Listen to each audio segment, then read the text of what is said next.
Barangay Love Stories.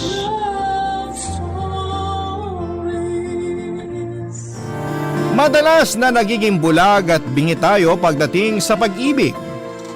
Para sa atin ay walang ibang tama kung hindi yung nararamdaman natin. Nagiging wala tayong pakialam sa kung ano pa man ang iisipin ng ibang tao.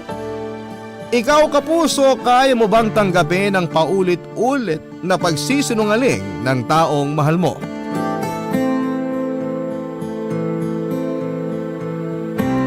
Dear Papa Dudut, akala ko ang pag-ibig ay para sa espesyal na tao ay parang pag-ibig lang din para sa pamilya natin. Yun pala ay may iba't ibang klase ang mukha nito. Hindi lahat ay pantay-pantay. Hindi rin lahat ay pwedeng panghabang buhay.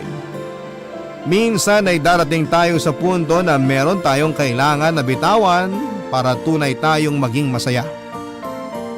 Hello Papa Dudut, I'm Phoebe, 38 years old at nagtatrabaho sa isang advertising company dito sa Taguig. Masaya na malungkot para sa akin ang paggawa ng sulat na ito. Siguro kasi hindi naman lahat ng alaala sa buhay natin ay palaging masaya ang hatid sa atin. Karamihan pa rin dito ay nababalot ng kalungkutan. Pero para sa mga kaibigan ko na sina Jaira, Mark, Juno, Apollo at Maya, gumawa na rin ako ng sulat para magbahagi ng sarili kong kwento. Papa Dudut, masasabi ko na maswerte ako pagdating sa estado ng buhay na kinalakihan ko. Pareho kasing negosyante ang mga magulang ko kaya naman nakagagaan talaga kami sa buhay. Pagdating sa material na bagay, kaagad ko itong nakukuha basta sasabihin ko lang kina mami at daddy. Pero kagaya ng sabi ng iba, hindi lahat ay nabibili ng pera. Kasama na doon yung totoong kaligayahan ng isang tao. Kahit mayaman kami, pakiramdam ko ay marami pa ring kulang sa buhay ko noon. Isa na nga doon, yung kalayaan ko. Pareho kasing strikto ang mga magulang ko, lahat ng gusto nila ay ang palagi at dapat na nasusunod sa bahay. Kung ano ang kakainin ko, isusuot ko kapag pupunta kami sa simbahan at pati na rin ang kurso na kukunin ko noon sa kolehiyo. Gusto ko talaga na maging graphic artist. Pero dahil sa parehong negosyante ang mga magulang ko ay tungkol sa pagnenegosyo ang kurso na pinakuha nila sa akin. Noong una ay ayoko talagang sumunod sa gusto ng mga magulang ko, Papa Dudut. Pero sino ba naman ako para hindi sundin yon? Anak lamang nila ako na ginagastosan at pinag-aaral noon. Kaya naman sa huli ay sila pa rin ang nasunod pagdating sa pag-aaral ko. Patuloy akong naging sunod-sunuran sa lahat ng gusto nila, Papa Dudut. Ginawa ko ang lahat para maging proud sila sa akin kahit nakakasakal na. Mabuti na lamang at nakilala ko si Stefan noong nasa college ako. Naging boyfriend ko siya at pakiramdam ko ay nagiging malaya ako kapag kasama ko siya, Papa Dudut.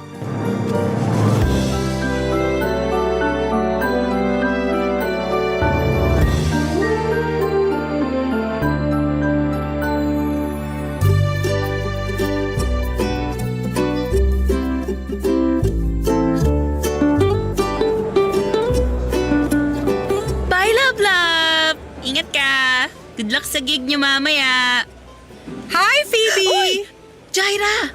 Kanina ka pa ba dyan? Hindi naman. Medyo kakaupo ko lang dito sa tabi mo. Ah, ganun ba? Okay. Saktong dating mo kasi wala pa masyadong tao dito sa kantin. Oo nga eh. Medyo nagugutom na rin ako. Sino pala yung kinakawayan mo? Ah, yun? Wala. Kaibigan ko lang. Kaibigan na lalaki pero lablab ang tawag mo? Oo. Nickname kasi niya yun.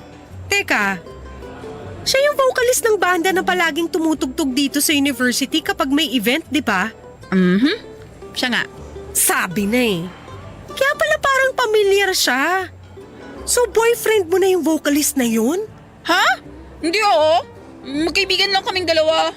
Weh! Naku, Phoebe! Wag mo nga akong niloloko. mo lang kaibigan yun. Ang laki ng ngiti mo habang kumakaway ka sa kanya eh.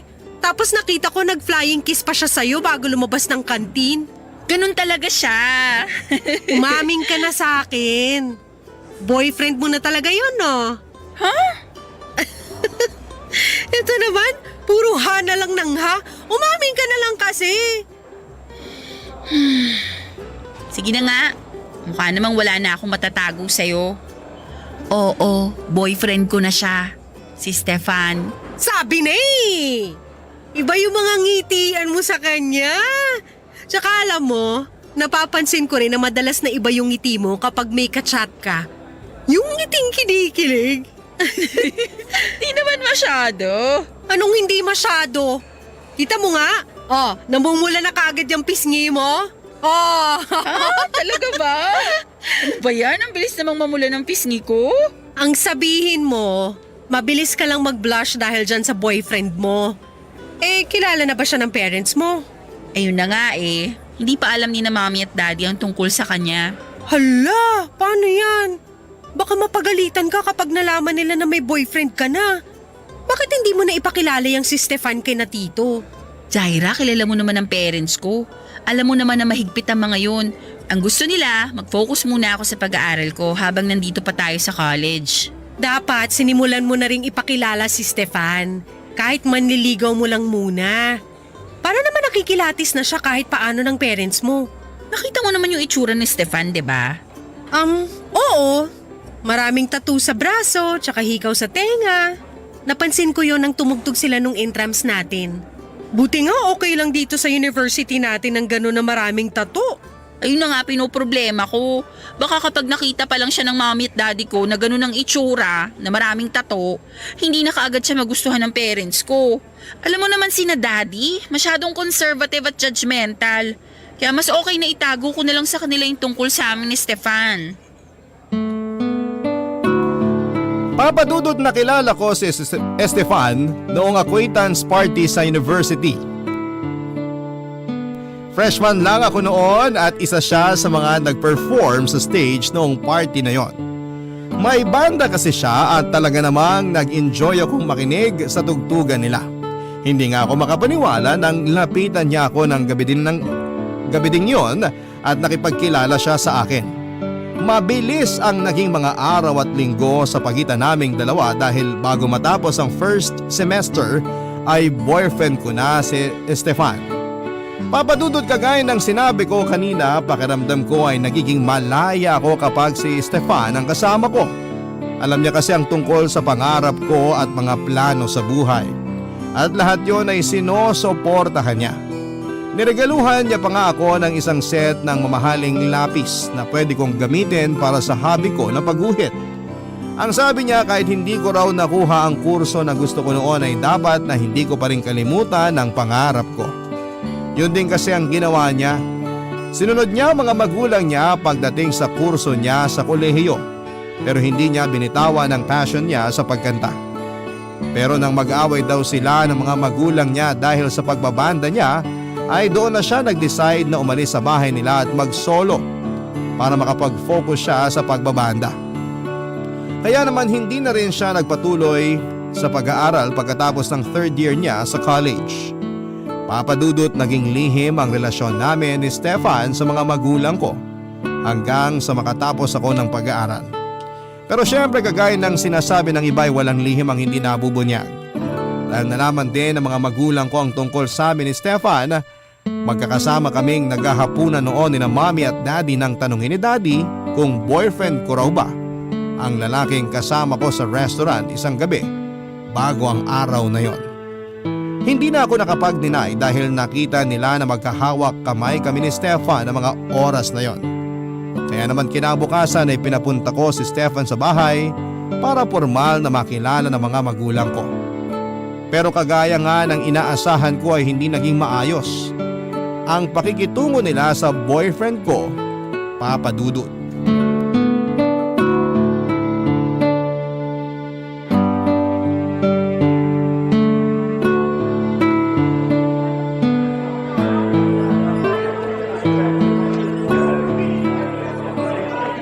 Sorry, ngayon lang ako Ayos lang, hindi pa rin naman ako nakaka-order ng kape ko. Ang traffic kasi dun sa dinaanan ng taxi na sinakyan ko kanina. Kaya natagalan ako sa biyahe. Teka, bakit parang namumugto yung mga mata mo? Nag-away ba kayo ni Stefan? Hindi. Inaway ka ba niya o sinaktan? Sa maga niya mga mata mo parang buong gabi ka umiyak ka. Hindi no, hindi gagawin ni Stefan yun sa akin. Alam mo naman na mabait siya at kahit kailan hindi niya ako sinaktan. Eh bakit nga namumugto yung mga mata mo? Nag-away na naman kasi kami ni na daddy at mommy kagabi. Ah, okay. Gets ko na. Si Stefan ba ang pinag-awayan niyo ng parents mo? Oo. Gusto kasi nila hiwalayan ko na si Stefan. Ano namang dahilan nila para sabihin nila yun sa'yo? Sabi kasi nila wala akong magiging maayos na buhay kapag si Stefan ang nakatuluyan ko. Masisira at masasayang lang daw ang mga pinagpaguran nila sa akin kapag pinakasalan ko yung boyfriend ko. At hindi raw kami bagay ni Stefan. Grabe naman pala yung sinabi ng parents mo. Sinabi mo pa. Halos apak-apakan na nila yung pagkatao ng boyfriend ko. Wala namang ginagawang masama si Stefan sa kanila. Pero kung ano-ano nang sinasabi nilang hindi maganda sa boyfriend ko. Tumatanda na rin kasi ang parents mo. Kaya hindi na sila nakakapili ng mga salitang bibitawan nila. Kahit na. Dapat hindi pa rin nila hinuhusgahan si Stefan. Saka dapat, hindi na rin sila nakikialam sa buhay ko kasi may trabaho na ako ngayon. Kumikita na ako ng sarili kong pera at kaya ko nang buhayin ang sarili ko. Pero parents mo pa rin sila. At hindi mo maaalis sa kanila ang maging concerned pa rin lalo na't nag-iisang anak kanila. Pero hanggang kailan sila makikialam sa buhay ko? Hanggang matanda na kami pare-pareho at uugod-ugod na? Uy Phoebe, dahan-dahan ka naman sa sinasabi mo. Parents mo pa rin sila. Konting respeto naman. Masama lang naman yung loob ko kasi nga ako yung nasasaktan sa mga sinasabi nila tungkol kay Stefan. Imagine, nag-base sila sa mga tattoo at hikaw ni Stefan kaya nila nasabi ang mga yun. Porke walang stable job, wala ka agad mararating sa buhay. Mataas din naman ang pangarap ni Stefan at sigurado ako na maaabot niya rin yun. Naiintindihan naman kita Phoebe. Pero honestly, medyo nagigets ko rin ang point ng parents mo. Ayaw lang nila na mapasama ka. O mahuli ang lahat bago ka nila mapaalalahanan. Gusto nila hanggat maaga, mailayo ka nila sa tao na pwedeng humila sa'yo pababa. Pero hindi naman ako inihila ni Stefan pababa. Pareho kaming nagtutulungan na umangat. Sa magkaibang paraan nga lang namin ginagawa yun, pero ibang nakikita ng parents ko. Hindi naman kasi mabilis na kilalanin ng isang tao. Alam mo, ang mabuti pa, habaan mo na lang muna ang pasensya mo sa parents mo. Darating din naman ang panahon na matatanggap nila si Stefan. Jaira, kilala ko sina mami at daddy. Once na maging negative na ang tingin nila sa isang tao, hindi na magbabago yun. Kaya malabo na talagang matanggap pa nila ang boyfriend ko. Papadudod sa umpisa pa lamang, alam ko nang hindi magugustuhan ng mga magulang ko si Stefan para sa akin. Medyo conservative kasi sila at aaminin ko na judgmental na rin. Uhusgahan kaagad nila ang mga tattoo at hikaw ni Stefan, pati na ang pananamit nito na laging nakaitim at punit-punit na pantalon. Alam ko na hindi sila magiging pabor sa relasyon namin ng boyfriend ko kaya naman nag-decide akong itago sa kanila ang tungkol sa amin ni Stefan. At nang malaman na nga ni na mommy at daddy na may boyfriend na ako ay doon na sila muling naghigpit sa akin. Nakakainis lang papadudod kasi may trabaho na ako noon at kumikita ng sarili kong pera pero nakikialam pa rin sila sa buhay ko. Dumating pa sa point na nagkasagutan kami ni daddy kasi binastos niya si Stefan nang ihatid ako nito sa bahay. Pinaalis kaagad ni daddy si Stefan at sinabi na hindi ito welcome sa bahay namin. Nang makapasok na kami sa loob ng bahay ay sinabi ko kay daddy na hindi niya kailangan gawin yon sa boyfriend ko. Mabait si Stefan kung bibigyan lang nila ng pagkakataon na mas makilala ito. Pero dahil sarado na ang isip nila ni Mami ay hinusgahan kaagad nila si Stefan na hindi raw maganda ang intensyon nito sa akin kaya makipaghiwalay na raw ako dito. Doon ako mas nainis at sinabi ko na hindi ko hihiwalayan si Stefan kahit na anong mangyari, papadudot. Barangay Love Stories. Barangay Love Stories. Papadudot habang tumatagal ay mas lumalala pa ang pagtatalo namin ng mga magulang ko ng dahil kay Stefan. Masyado na akong nasasaktan sa mga sinasabi nila tungkol sa boyfriend ko. Palagi nilang sinasabi na walang pangarap si Stefan at wala itong mararating sa buhay. Ganon din daw ang mangyayari sa akin kapag nagpatuloy pa ang relasyon namin. Na dapat daw ay pumili ako ng mas maayos na lalaki. Na hindi raw si Stefan ang bagay sa akin dahil wala raw itong alam kung hindi ang pagbabanda lang. At walang malaking pera pagdating sa musika. Papadudot, wala akong ibang mapagsabihan noon ng mga hinanakit ko kung hindi ang barkada ko lang. Silang madalas na nakikinig sa mga hinaing ko tungkol sa mga magulang ko. Sila ang mga naging sandalan ko at una ko nga palang naging kaibigan si Jaira dahil magkababata kami. Si Maya naman ay nakilala namin noong nasa college kami at sina Apollo, Mark at Juno ay naging parte ng barkada noong nagtatrabaho na kami. Maswerte talaga ako na nakilala ko sila dahil hindi nila hinuhusgahan ng mga desisyon na ginagawa ko. Hindi nga nagtagal, Papadudod, ay nag-decide ako na umalis na sa bahay ng mga magulang ko dahil nasasakal na ako sa pakikialam nila sa akin. Araw-araw na lang kaming nagkakasagutan kaya naisip ko na para sa ikakatahimik ng lahat ay umalis na lamang ako sa bahay nila. Tumira ako noon sa apartment at kasama kong umupa roon si Maya. Kaya kahit papaano ay nakatipid din ako. Sa aming magbabarkada bukod kay Jaira na kababata ko ay kay Apollo naman ako pinakamalapit dahil marami kaming pagkakatulad. Isa na nga doon ay pareho kaming may long-term at stable na relationship. Kaya pagdating sa love problem ay siya madalas ang nilalapitan at kinakausap ko, Papadudod.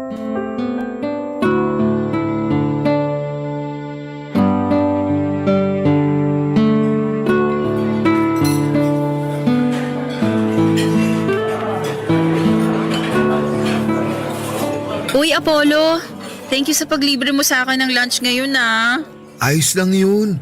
Minsan na lang din kasi tayo makalabas ng ganito.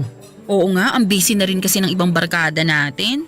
Alam mo na, nagmamature na. Kaya may kanya-kanya na talaga tayong priority. Tama ka dyan sa sinabi mo. Pero actually, ayos lang din naman na tayong dalawa lang ang sumipot sa usapan ng barkada ngayon. Kasi kailangan ko rin ng payo mo. Payo tungkol saan naman? Siyempre tungkol sa love life.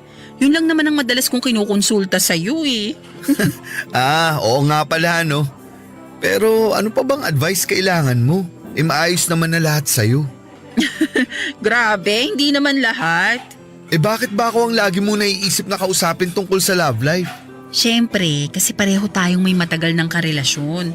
Kaya alam ko na malaki ang may tutulong mo sa akin. Okay, sige. Subukan natin. Ano pa ba yung gusto mong itanong? Malapit na kasi ang anniversary namin ni Stefan. Hanggang ngayon, wala pa rin ako maisip na pwede kong irigalo sa kanya. Ano bang mga hilig niya? Wala naman masyado. Kasi palagi siyang nakafocus sa pagbabanda niya. Bakit hindi mo kaya siya regaluhan ng bagay na related sa music? Kagaya ng ano? Gitara o kaya amplifier? Last anniversary kasi namin, electric guitar na yung nirigalo ko sa kanya. Tapos kabibili lang din niya ng bagong amplifier para sa banda nila nung nakaraang buwan. Ganun ba? Hindi na pala pwede yung naisip ko. Ay, ang hirap talagang regaluhan ng mga lalaki. Hindi naman masyado. Anong di masyado? Taon-taon ko na yatang pinuproblema ang iririgalo ko kay Stefan. Depende naman kasi yung sa lalaki. Minsan pa naman napaka-transparent na tao ng boyfriend ko. Yung tipong pag di niya gusto yung binigay ko, nagiging vocal siya kaagad na sana iba na lang daw yung binigay ko sa kanya. Grabe naman siya. Dapat ina-appreciate niya na lang kung ano man ang ibigay mo sa kanya. Well, ganun talaga ang ugali niya. Nasanay na rin ako. Sa'yo ba, Apollo? Anong regalo ang binigay ng girlfriend mo na pinaka nagustuhan mo? Hindi kasi ako materialistic na tao at alam yun ni Diana. Pero kung magbibigay ako ng isa, siguro yun yung sinurprise niya ako ng dinner sa isang beach resort. Nakakala ko, pinsan niya yung may birthday. Wow, talaga? Ginawa ni Diana yun? Ang sweet naman. Oo, kinilig nga ako nun kasi hindi ko talaga inaasahan yung surprise dinner na yun. Teka, bakit kaya hindi na lang yun ang iregalo mo kay Stefan? Ang alin? Dinner o kaya out of town vacation. Ay, oo nga no. Ang tagal na rin namin hindi nakakapagbakasyon ni Stefan. Mahilig pa namang pumunta sa dagat yun. Sakto yun para sa anniversary nyo. Sigurado ako na magugustuhan nyo ng boyfriend mo. Hindi talaga ako nagkamali ng paglapit sa'yo. Thank you sa idea mo, Apollo, ha.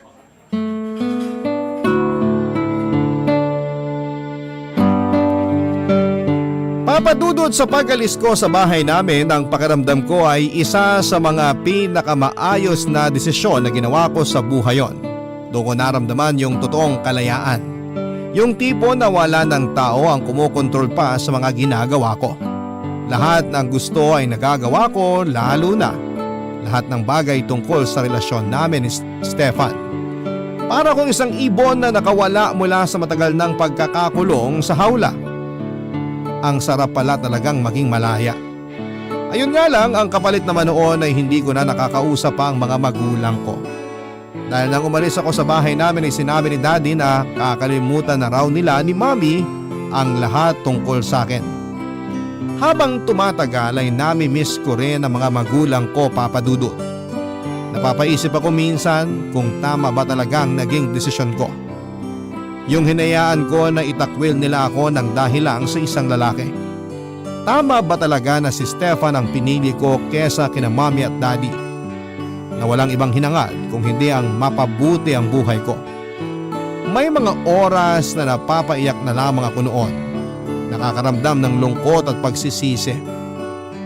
Pero lahat ng yon ay napawi ng mag-propose ng kasal sa akin si Stefan, Papa Dudut.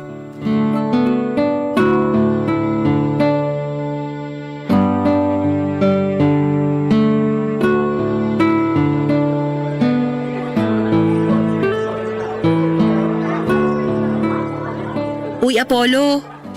Oh, Phoebe, nandiyan ka na pala. Ano, wala pa bang barkada? Naku, wala pa. Mukhang malilate sila, kaya nauna na akong umorder ng pagkain ko. Nagugutom na rin kasi ako eh. Palagi na lang tayong nauuna sa mga gantong usapan ng barkada. Oo nga no, kaya dapat talaga mas maaga ang oras ng usapan para okay lang kahit malate sila.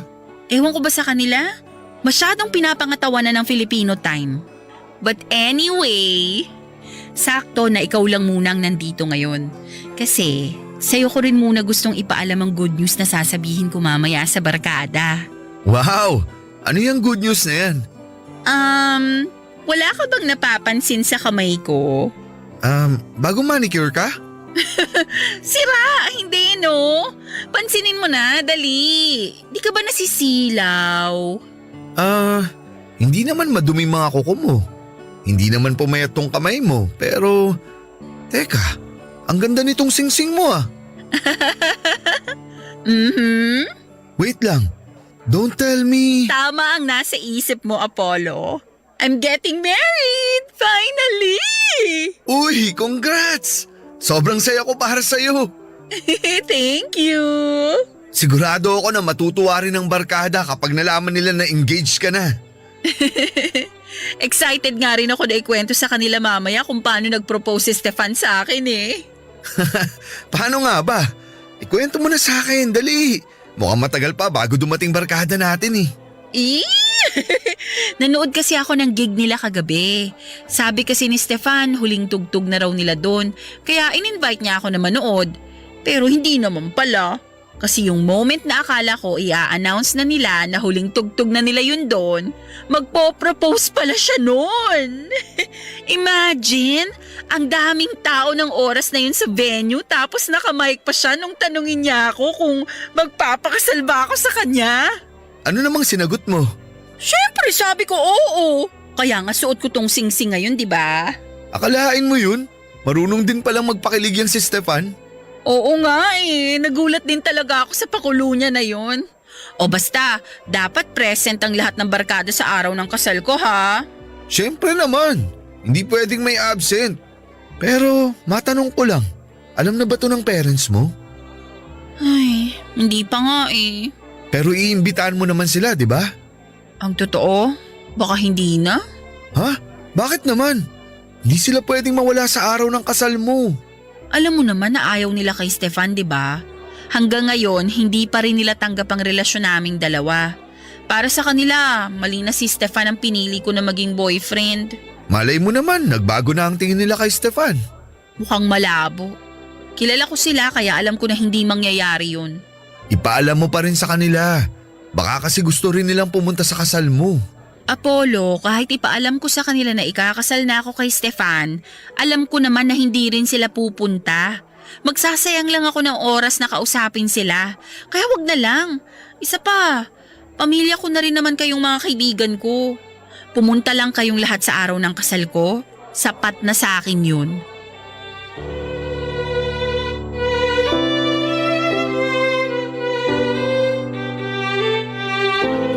Papadudot masasabi ko na ang kasal namin ni Stefan ang isa sa mga pinakamasayang araw sa buhay ko. Intimate wedding ang naganap at malalapit na tao lamang talaga ang imbitado. Kasama na nga doon syempre ang mga barkada ko. Dahil para sa akin ay pamilya ko na rin sila. Naging saksi sila kung gaano ako kasaya ng araw na yon. Naiyak pa nga ako nang magbigay na sila ng mensahe nila sa akin at sa asawa ko. Papadudot nag-decide ako na hindi na imbitahan ang mga magulang ko dahil sigurado naman ako na hindi sila pupunta. Ayoko masira ang espesyal na araw ko nang dahil lamang sa kanila at ayos na yung mga tao na totoong masaya para sa akin ang kasama ko sa araw ng kasal ko. Yung mga tao na hindi huhusgahan ang lalaking mahal ko. Sa simula ng pagkasama namin ni Stefan ay naging maayos naman ang lahat. Okay lang sa akin kahit na mas malaki ang nilalabas ko na pera sa bahay namin dahil mas malaki rin naman ang kinikita ko sa trabaho. Ayos lang sa akin nang malaman ko na malakas pala talaga siyang magbisyo lalo na pagdating sa alak at paninigarilyo. Okay lang basta alam ko na mahal niya ako. Okay lang at wala nang iba. Kaya lang ang hindi ko inaasahan noon ay nang mahuli ko siya na may ibang kinakalokohang babae. Papadudot. Barangay Love Stories. Barangay Love Stories. Papadudot na sa bahay na ako noong mag-chat sa akin ng isang pinsan ko. Sinabi niya na nakita niyang hinalikan ni Stefan sa labi ang bahista sa banda nitong babae. Siyempre hindi ko yon pinaniwalaan dahil alam kong tapat si Stefan sa relasyon namin. Pero nag-send ng video ang pinsan ko kung saan ay napanood ko na pagkatapos ng tugtog ng banda ni Stefan ay hinalikan nga niya ang babae sa labi. Kaagad ko namang kinumpronta si Stefan nang makauwi siya sa bahay, Papadudot. Sinabi niya na wala lang daw ang halik na yon at kailangan daw nilang gawin yon para makatanggap sila ng mas malaking tip sa gig nila. Niyakap niya ako at humingi siya ng sorry sa akin.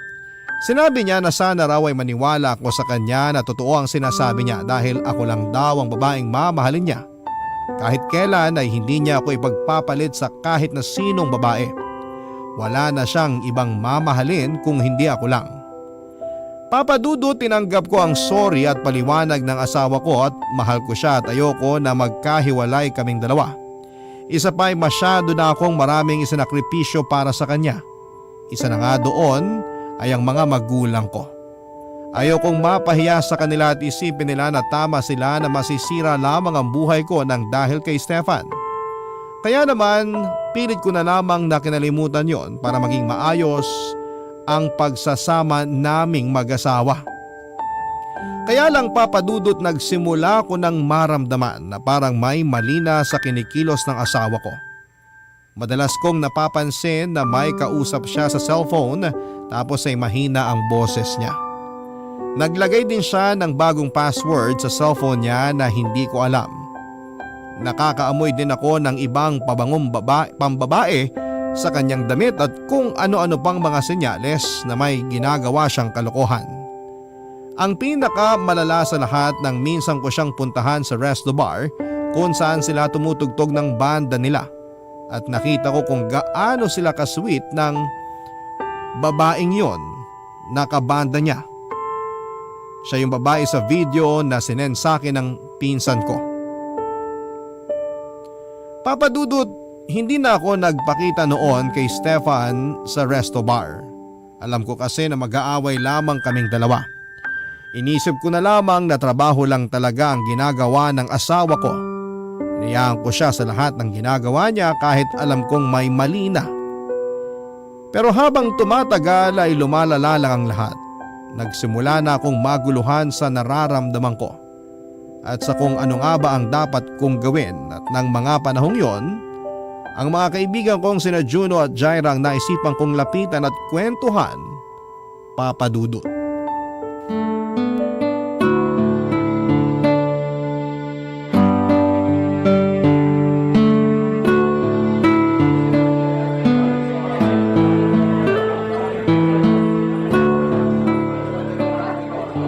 Himala! Ikaw yata ang late ngayon sa usapan natin, Phoebe. Sorry, hindi ka agad ako nakaalis ng bahay. Carry lang, kasi medyo kararating lang din namin ni Juno. Hindi lang ako sanay na ikaw ang nauhuli sa mga lakad natin. Dati kasi palaging ikaw ang nauuna. Lahat naman tayo pwedeng magbago ng walang kahit na anong dahilan, 'di ba? Wow, ha? Kakarating mo lang pero ang lalim na ng mga sinasabi mo. Hindi naman masyado. Nasaan si Juno? Umorder na ng kape at pastry natin. Alam niya na rin naman daw ang paborito mong kape dito kaya siya na raw ang bahala doon. Libre niya na rin daw. Akong nagyaya na magkita-kita tayo. Kaya dapat na ako ang manlibre sa inyo. Hayaan mo na yun si Juno. Minsan lang naman manlibre yun. Oh, Phoebe! Nandiyan ka na pala. Hi Juno! Eto na mga kape natin. Umorder na rin ako ng 3 clubhouse sandwich tsaka brownies. Ayan! Thank you, Juno! Sira na naman ang diet ko nito! Minsan lang naman. Tsaka feeling ko kasi medyo malalim ang pag-uusapan natin eh. 'Di ba, Phoebe? Oo. Wow! Kanina ang lalim ng sinabi mo pero parang mas malalim ang buntong hininga mo ngayon. Huhulaan ko. Tungkol kay Stefan yan, no? Oo, tungkol nga sa kanya. Sige, magkwento ka na. Ano ba nangyari? Naku, kahit hindi pa nagkukwento si Phoebe, mukha namang alam ko na kung anong nangyari. Uy, Jaira. Hayaan mo muna magkwento si Phoebe. Sigurado ako na tungkol na naman sa pag-cheat ni Stefan yung ikukwento ni Phoebe. Ilang beses niya na bang nahuli ang asawa niya na niloloko siya? Tapos ilang beses niya na rin pinapatawad. Jaira, ano ba? Sinisira mo naman moment ni Phoebe.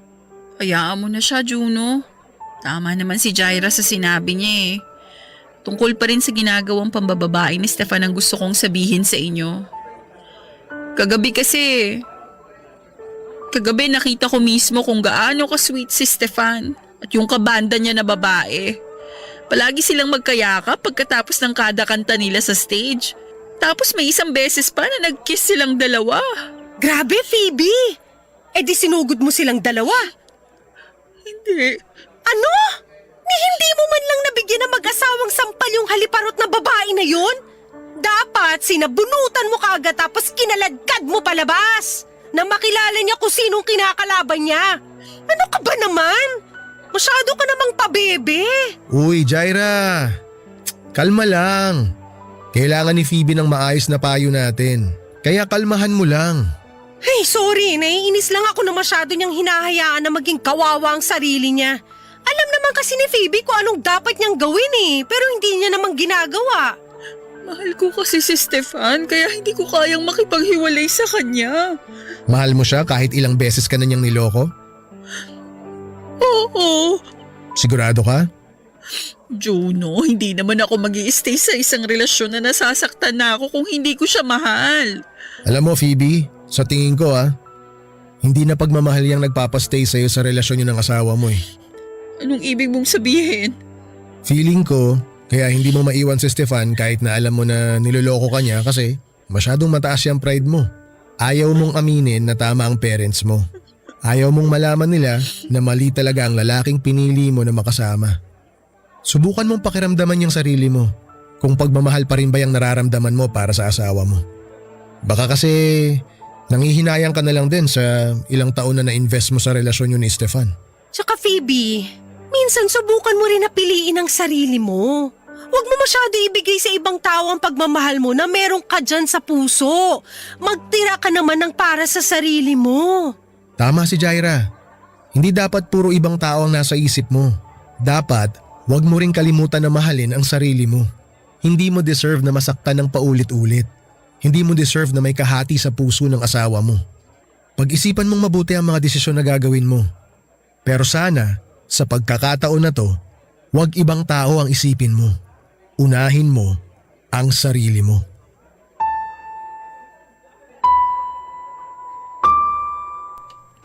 Papa Dudut, alam ko na tama lahat ng sinabi ng mga kaibigan ko.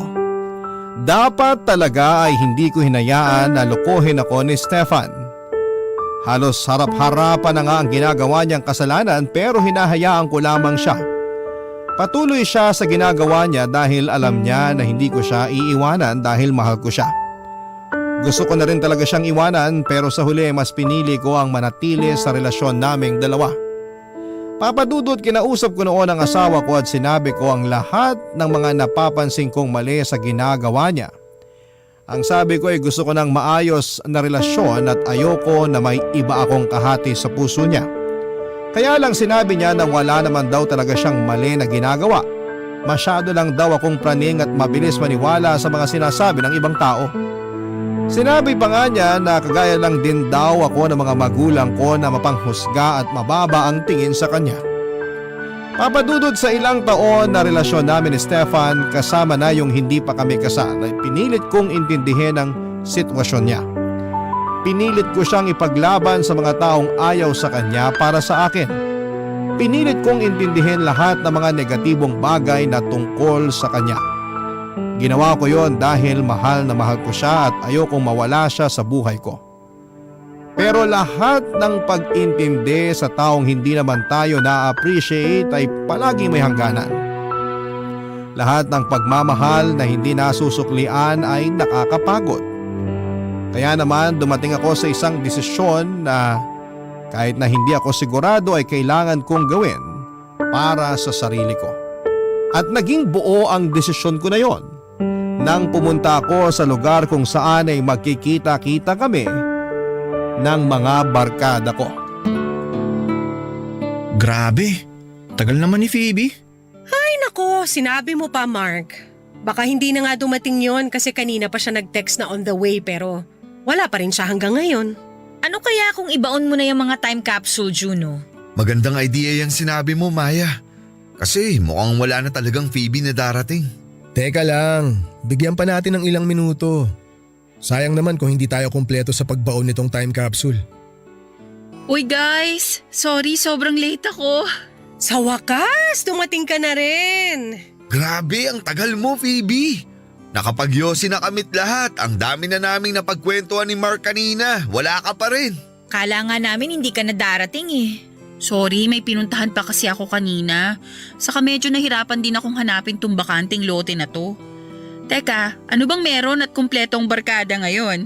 O Juno, ikaw na mag-explain ng pakulo mo na yan kay Phoebe. Oo nga, ikaw naman na nakaisip nito, Juno. Eto na nga. Oh, Phoebe, para sa'yo. Lata ng biskwit? Para saan to? Ang lata ng biskwit na yan na magsisilbing time capsule natin. Okay. Tapos? Eto talaga si Phoebe kahit kailan. Patapusin mo kaya munang magsalita si Juno. Sige na nga. O hindi na muna ako magsasalita. Go na, Juno. So ayun na nga. Naisip ko lang na gumawa tayo ng kakaibang memory kagaya nito. Maglalagay tayo sa time capsule ng bagay na sumisimbolo sa current status natin na eventually may improve natin sa mga susunod na taon. Basta kahit na anong meron ka dyan na feeling mo importante sa'yo at sa future self mo, pwede mong ilagay dyan sa time capsule. Then after 10 years, huhukayin ulit natin yung time capsule para pag-usapan, iyakan at pagtawanan na lang yung mga bagay na minsan nagkaroon ng malalim na dahilan sa buhay natin. Ang ganda talaga ng naisip mo na to. Sabi ko naman sa inyo masarap din kasi yung may babalikan tayo na alaala pagkalipas ng maraming taon. Hindi kasi natin alam kung anong pwedeng mangyari. Hindi natin alam kung sino ang pwedeng maunang mawala sa atin. Basta ano man ang mangyari, babalik at babalik tayo dito. Nako Juno, masyado ka ng madrama. Naiiyak na tuloy ako. Si Phoebe kasi ang tagal maglagay ng something sa time capsule. Kung ano-ano na tuloy ang sinasabi ko. Oo nga, Phoebe. Tagal mo naman mag-isip dyan. Nagugutom na ako eh. Palagi ka namang gutom, Mark. O eto na, maglalagay na ako. Oh, teka! Bakit tinatanggal mo sa daliri mo yung wedding ring mo? Yan ang ilalagay mo sa time capsule? Oo, Jaira. Wait lang. Huwag mong sabihin sa amin na… Nakipaghiwalay na ako kay Stefan. At mula sa araw na to, pipiliin ko ng mas pahalagahan at mahalin ang sarili ko. Kaya itong wedding ring namin ang ilalagay ko dito sa time capsule ko. Bilang tanda na nagpapaalam na ako sa maling tao at lalayo na ako sa maling pag-ibig na minsan sa buhay ko, ipinaglaban ko ng husto.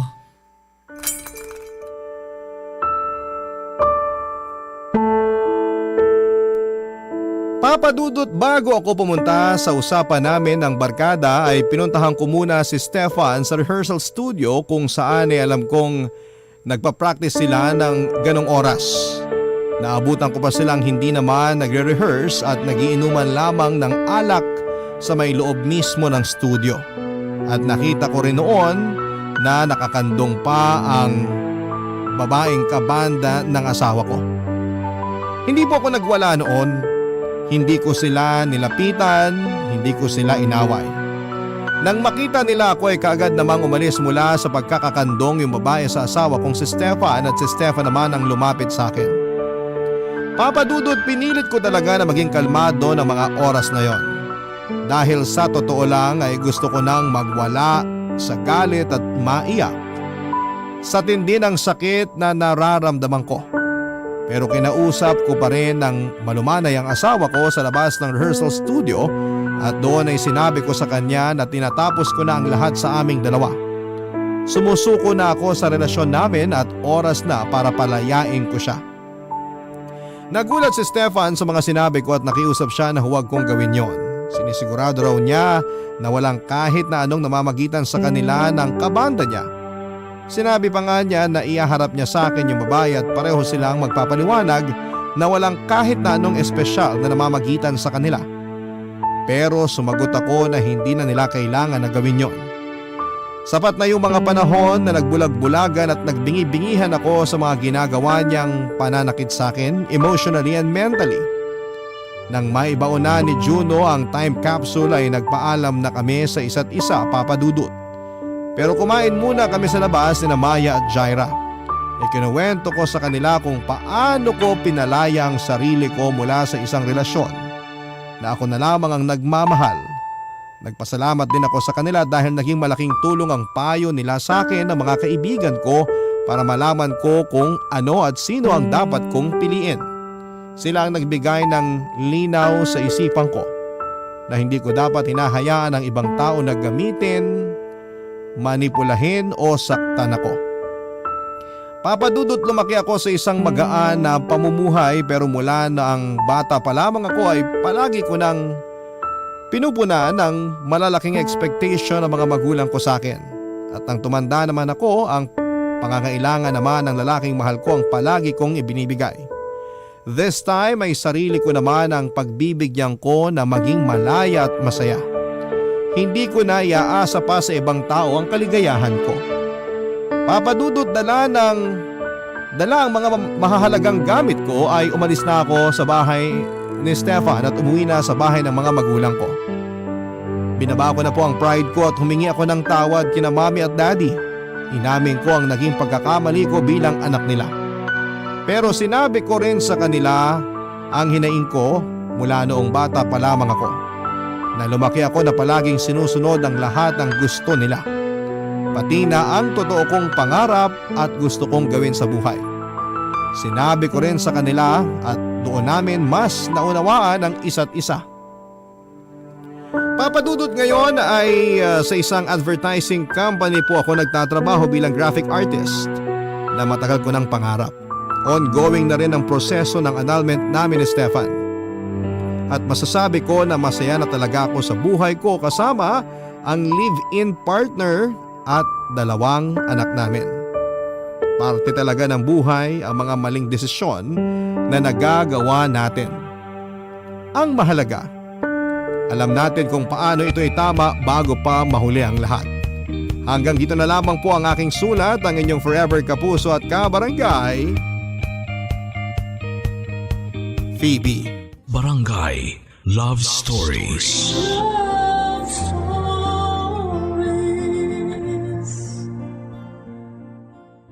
Barangay LS 97.1. 97.1. Number 1. Forever. Kabarangay, i-share mo ang iyong barangay love stories. Sabay-sabay nating pakinggan ang iyong kwento ng pag-ibig, buhay at pag-asa. Ipadala lang sa barangaylovestories@yahoo.com.